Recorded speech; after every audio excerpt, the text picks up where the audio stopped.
দরুদের ফজিলত আল্লাহর হাবিব বলেন, যখন কোন ব্যক্তি আমার উপর দরুদ শরীফ পড়ে, আল্লাহর হাবিব বলেন, মান সাল্লা আলাইহি সালাতান সাল্লাল্লাহু আলাইহি বিহা আশারান।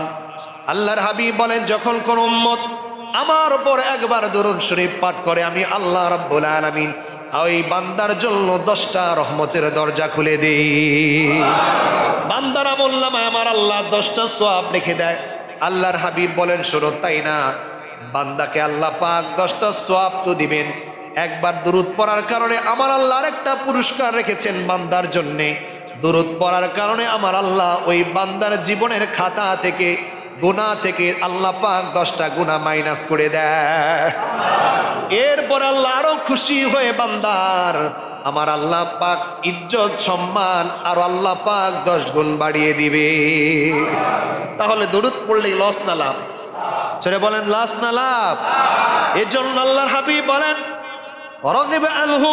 রগিব আনফু রাজুলিন যুকিরতু ইনদাহু ফালাম ইউসাল্লি আলাইয়া।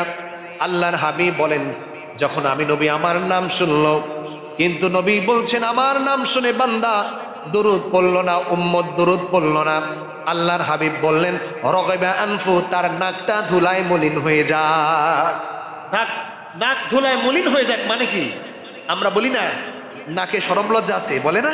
কথা বলে না, বলে না নাকে শরম লজ্জা আছে না আমাদের? এটাকে বুঝিয়েছেন, তার নাক ধুলায় মলিন হয়ে যাক। অপমান অপদস্থ হওয়ার কথা বলেছেন, যে তার নাকটা ধুলায় মলিন হয়ে যাক। যে ব্যক্তি আমার নাম শুনলো অথচ কি করলো না, রগিবা আনফু রাজুলিন যুকিরতু ইনদাহু ফালাম ইউসাল্লি আলাইয়া, আমার নাম শুনলো, কৃপণতা করলো, আমি নবী দুরূদ পড়লো না আমার উপর, তার চেহারা ধুলায় মলিন হয়ে যাক, তার নাকটা ধুলায় মলিন হয়ে যাক। নাউজুবিল্লাহ পড়েন।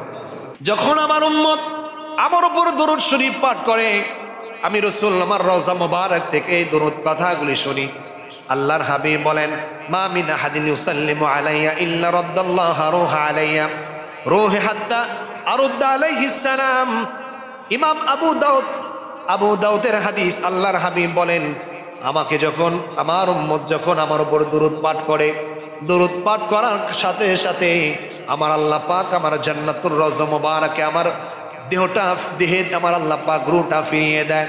ওই বান্দা যখন আমাকে দরুদ এবং সালাম জানায়, আমি নিজে রওজা মুবারক থেকে ওই উম্মতের দরুদের সালামের জবাব দিয়ে দেই। আমি আপনি 1000 বার কেন, আরো দূরে থেকে হলো আমার রাসূল সব দরুদের সালামের জবাব দিয়ে দিবে।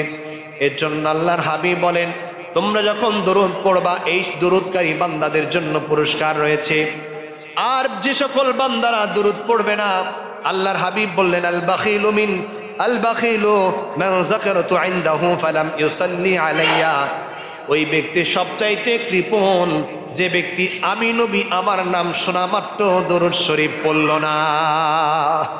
ওই ব্যক্তি সবচাইতে কৃপণ, বাখিল, যে আমার নাম শোনা মাত্রই নবীর উপর দরুদ শরীফ পড়ে না। আমরা কি কৃপণ হতে চাই? আমরা কৃপণ হতে চাই? আল্লাহ রাসূল আরো বলেন, দুনিয়াতে যারা বেশি বেশি দরুদ শরীফ পাঠ করবে, আউয়ালুন নাসি বিয়াউমিল কিয়ামাতি আকসারুহুম আলাইয়া সালাতান। আল্লাহর হাবিব বলেন, দুনিয়াতে যারা বেশি বেশি দরুদ পাঠ করবে, আল্লাহর হাবিব বলেন, হাসরের ময়দানে বাপ তার আপন হবে না, মা তার আপন হবে না, দুনিয়ার কেউ কারো আপন হবে না।